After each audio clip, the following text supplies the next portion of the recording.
Buenas tardes, vamos a hacer con la clasificación de morfismos. Entonces me dice, si tengo una aplicación que va de G en G tilde y es un morfismo de respecto de sus leyes de composiciones internas respectivas, entonces la llamaremos monomorfismo si esa aplicación es inyectiva. La llamaremos epimorfismo si es sobreyectiva, isomorfismo si la aplicación es biyectiva, endomorfismo si los conjuntos de salida y llegada de estos grupos son el mismo, y automorfismo si además de cumplir con ser endo, es decir que los conjuntos de llegada y de salida sean el mismo, es además biyectiva. Bien, bueno, vamos a ver algunos ejemplos. Supongamos que tenemos la aplicación, en este caso la función que va de R en R, dada por la regla de asignación -3 por X. Antes de clasificarlo debemos saber si es un morfismo o no. No puedo decir, es un epimorfismo, pero no tengo ni idea si cumple con la definición de morfismo. Bien, entonces lo primero que debemos ver es precisamente eso. Cuando estemos seguros que es un morfismo, lo podemos clasificar. Recuerden que cuando hablamos de morfismo necesitamos tener bien presente cuál es la regla de asignación. En este caso vamos a empezar con la suma. Entonces nuestra pregunta debería ser, ¿es esta regla de aplicación respecto de la suma un morfismo? Es decir, ¿cumple con esta condición? Bueno, veamos. ¿Quién sería f de a más b? Si f de x es menos 3x, f de a más b sería menos 3 por a más b. Pero esto es igual a menos 3a menos 3b. Pero esto es lo mismo que f de a más f de b. ¿Sí? F de a sería menos 3a y f de b sería menos 3b. O sea que es lo mismo. Yo partí desde acá y llegué acá. Con lo cual lo que puedo decir es que f es morfismo respecto de la suma o adición. ¿Sí? ¿Qué es lo que puse yo acá? F de R en R es morfismo respecto de la suma. Cuidado con eso, ¿sí? No puedo decir es morfismo y nada más. Tengo que tener presente la ley de asignación. Bueno, entonces es un morfismo. Vemos que el conjunto de salida y de llegada es el mismo, entonces es un endomorfismo. Ahora, aparte de ser endomorfismo, ¿es alguna de todas estas cosas? Bueno, nosotros sabemos que esto representa una función lineal y las funciones lineales son biyectivas, ¿sí?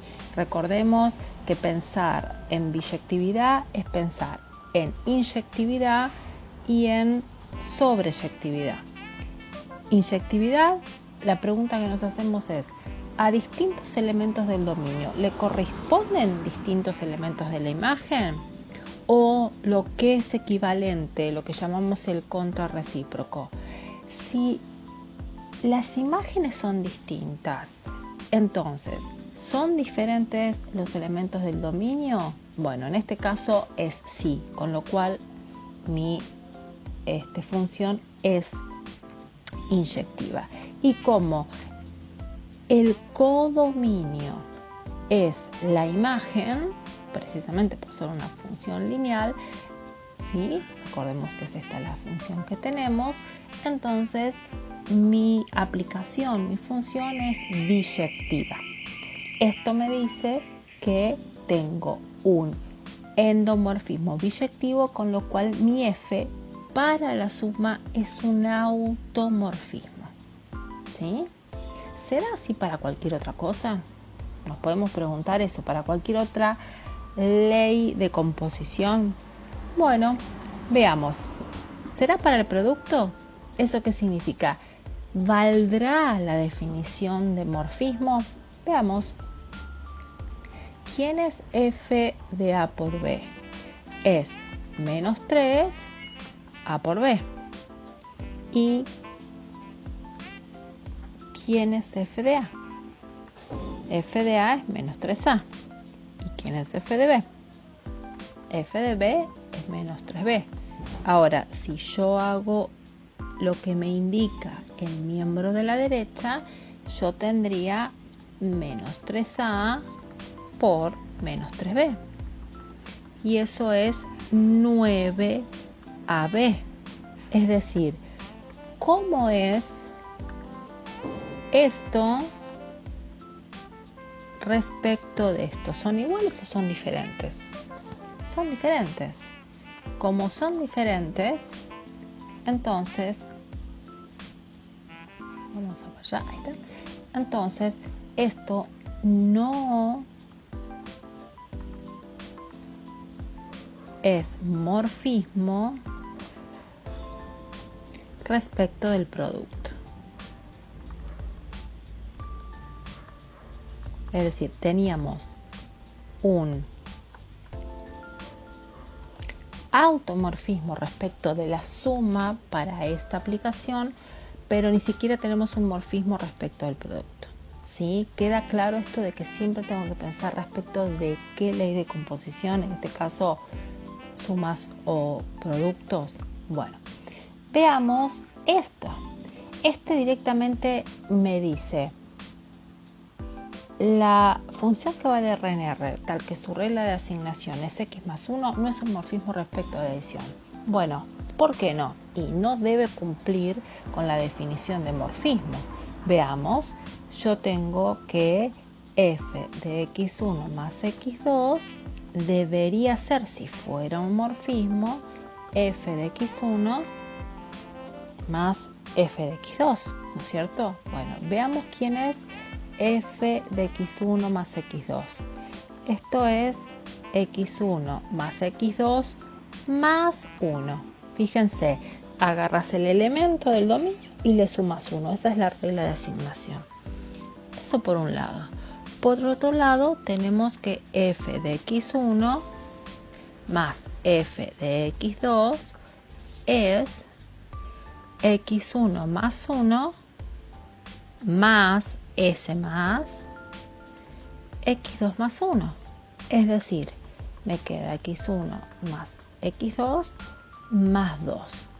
Entonces, ¿cómo son estos dos resultados que nosotros hemos encontrado? ¿Son iguales o son diferentes? Y en este caso es bien claro que son diferentes. Bueno, si son diferentes, entonces esto me dice, o sea, estoy corroborando lo que decía el inicio del ejercicio, que es no son morfismos, ¿sí? No me dan lo mismo. Bien, sin embargo, esto es una función y es una función biyectiva, pero no es un morfismo, ¿sí? No me preserva esa ley de composición que está definida para los morfismos que vimos en el video anterior, ¿sí? Bien, bueno, vamos a ver algunos ejemplos de isomorfismos entre conjuntos sin ninguna función del análisis, digamos. Recordemos que isomorfismo, vamos acá, era una aplicación entre dos conjuntos y que esa aplicación era biyectiva, ¿sí? Recordemos que cuando acá estamos hablando de conjuntos y de reglas de asignación, los morfismos los hemos definido para grupos, ¿sí? Así que tienen que tener opuesto y tienen que tener neutro, ¿sí? O inverso y neutro. Bueno, entonces, veamos algunos ejemplos para isomorfismos. Por ejemplo, el conjunto de los enteros positivos en los naturales, en realidad es como, nosotros lo vemos como el mismo conjunto. Bueno, algebraicamente son indistinguibles. O sea, yo no puedo no identificar uno con el otro. Entonces eso es un isomorfismo. El conjunto Q1, ¿sí?, en Z. Eso es también un isomorfismo, porque el Q1 lo vamos a definir, y eso lo vamos a poner acá de esta manera, como los racionales de denominador 1.